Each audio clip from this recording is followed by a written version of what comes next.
लहान मुलाला चुकवण्याच्या नादात झालेल्या अपघातात हुपरी विभागाचे उपकृषी अधिकारी राहुल कुलकर्णी यांचा मृत्यू झाला।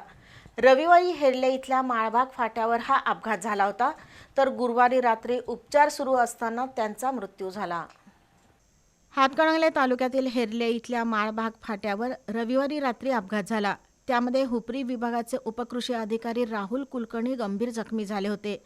इचलकरंजी महानगरपालिका निवडणुकीसाठी त्यांची नेमणूक झाली होती।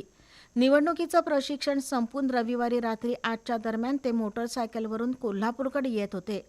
हेरले फाट्याजवळ एक लहान मुलगा अचानक दुचाकीच्या आडवा आल्यानं त्यांनी जोराचा ब्रेक लावला आणि दुचाकी घसरून ते रस्त्यावर आपटले।